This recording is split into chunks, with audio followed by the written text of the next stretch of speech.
مدینے میں وہ دن بڑا عجیب تھا جب سیدنا فاروق اعظم کے بیٹے کا معاملہ آ گیا.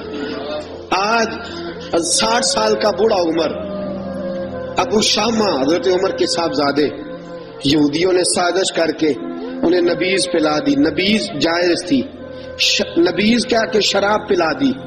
پھر مقدمہ قائم ہوا. کہا اب پتہ چلتا ہے عمر کتنا عدل کرتا ہے. سیدنا فاروق اعظم کے پاس گواہ آئے. صاحبزادہ اندر کھانا کھا رہا تھا. فاروق اعظم نے گریبان سے پکڑا، کھینچ کے لائے. فرمایا ابو شامہ چل، تو نے شراب پی ہے، تجھے کوڑے مارے جائیں گے، تیرے لیے 100 یا 80 کوڑوں کی سزا تیاری کر لے. ابو شامہ کہتے ہیں کہ ابا جی انہوں نے نبیذ کہی تھی، شراب پلا دی.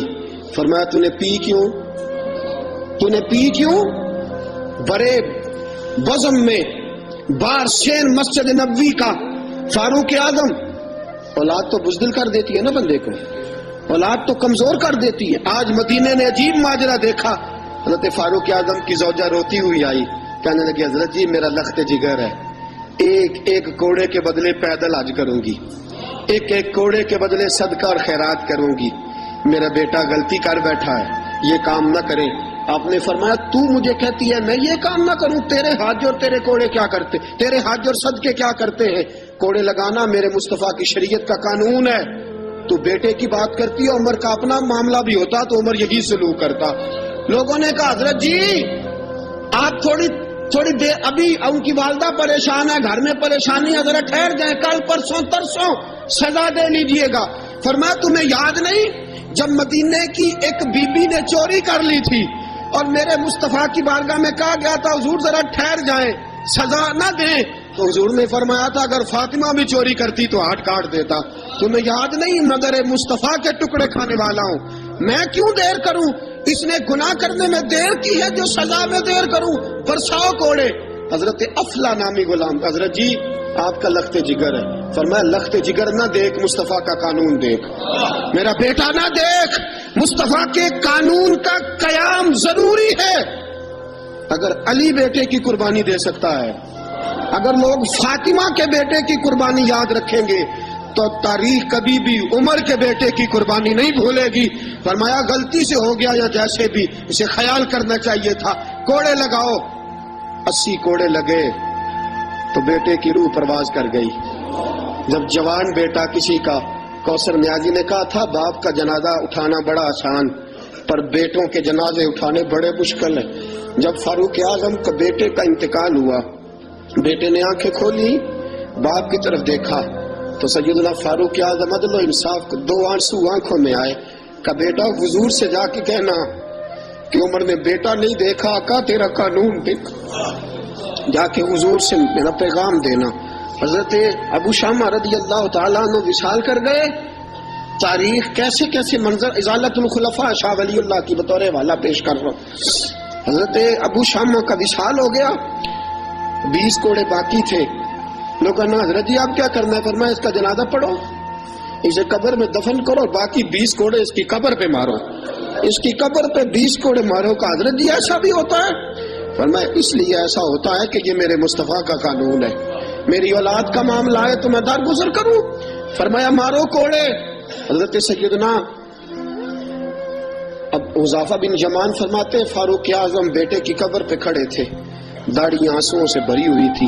میں دوڑا ہوا آیا، میں نے کہا عمر نہ رو، آج خواب رات تیرے بیٹے کا جنازہ تھا، جنازہ پڑھ کے سویا ہوں تو خواب میں مجھے رسول پاک کی زیارت نصیب ہوئی ہے. نبی پاک خواب میں تھے تو 2 سبز حلے تیرے بیٹے کو پہنا رکھے تھے اور رسول پاک کی بغل میں کھڑا تھا. حضور نے فرمایا عمر کو جا کے کہنا کہ تو نے بیٹا پاک کر کے بھیجا تھا، اللہ نے جنت کے سارے دروازے کھول دیے ہیں. اللہ نے اور عمر کو میرا سلام کہنا اور اسے کہنا عمر تیرا حدود اللہ قائم کرنا خدا کو بھی پسند ہے، مصطفیٰ کو بھی پسند ہے. ساتھیوں اپنے بیٹے کی باری آئی.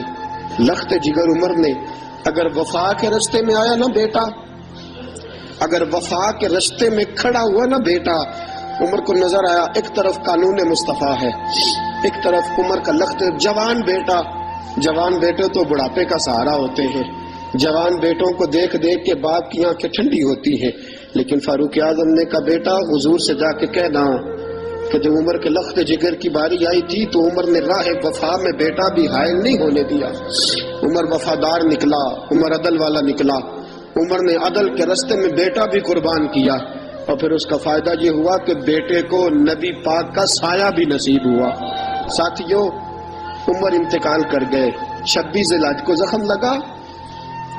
یکم محرم کا دن, آج کا دن, حضرت فاروق اعظم کو یاد رکھنا, لوگوں کو بتانا, دن بار عمر کی باتیں کرنا, خراج تحسین پیش کرنا. حضرت فاروق اعظم کو زخم لگا. آپ نے فرمایا اپنے بیٹے سے بیٹا جا حضرت عائشہ کے پاس. گنبد خضرا میں 3 لوگوں کے دفن ہونے کی جگہ ہے.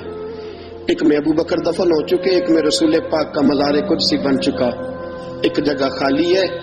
جا کے عائشہ سے پوچھنا, مجھے پتا ہے وہ 18 سال کی عمر میں رسول پاک پردہ کر گئے تھے. 18 سال سیدہ کی عمر تھی. عائشہ نے جگہ اپنے لیے رکھی ہوئی ہے. جا کے باہر کھڑے ہو کے کہنا اماں جی, عمر کہتا ہے میرا دل کرتا ہے, میرا دل کرتا ہے کہ مجھے نبی پاک کی گنبد کے سائے میں جگہ ملے. جا کے عرض کرنا, اور بیٹا باہر کھڑے رہنا, زیادہ ضد نہ کرنا, مومنوں کی ماں ہے.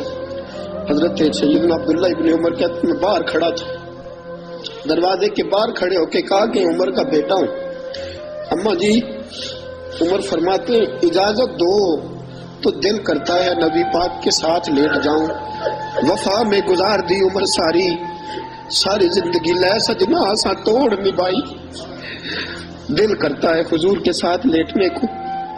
حضرت عائشہ صدیقہ, حضرت عبداللہ ابن عمر فرماتے ہیں میں دروازے سے باہر کھڑا تھا لیکن عائشہ کے رونے کی آوازیں باہر تک آ رہی. حضرت عائشہ صدیقہ ہچکیاں لے کے روئی. سیدہ عائشہ نے فرمایا عمر سے جا کے کہنا عمر کوئی قبر کی جگہ کسی کو نہیں دیتا, لیکن عمر تو نے وفا کی تاریخ بنائی ہے, عمر تو نے کمال کر دی ہے, عمر تو نے حد کر دی ہے. عمر کو جا کے کہنا کہ میں جنت البقیع میں دفن ہو جاؤں گی, جہاں میرا وقت آئے گا دفن ہو جاؤں گی, لیکن عمر تیری خدمات کہتی ہے کہ تجھے نبی کے ساتھ دفن ہونا چاہیے. سیدنا عبداللہ ابن عمر فرماتے ہیں کہ جب دفن ہونے کے پانی پر سہیلیاں رنگا رنگ کڑے پرے اوس دا جانیے جس دا توڑ چڑھے. فرماتے ہیں آیا, عمر کو آ کے بتایا پیشانی خون سے بھری ہوئی. عمر نے سجدے میں رکھ دی, رو کے کہا آج میری توڑ نبھ گئی ہے. حضرت فاروق اعظم مصطفیٰ کے ساتھ لیٹ گئے. میرے نبی نے فرمایا عمر میں تجھے اپنے پڑوس میں دفن کر رہا ہوں, تو نے اگر راہ وفا میں بیٹے تک قربان کر دیے ہے نا تو قیامت تک جو مجھے سلام کرنے آئے گا تجھے بھی سلام کر کے جائے گا, تجھے بھی سلام کر کے جائے گا. ساتھیوں, عدل و انصاف قائم ہوتا ہے لیکن ذات سے شروع ہو کے اولاد تک قربان کرنی پڑتی ہے. یہ پیغام ہے جناب عمر فاروق کا, ہمیشہ مدحت خیر الانام میں گزرے. دعا ہے یہ عمر درود و سلام میں گزرے. وآخر دعوانا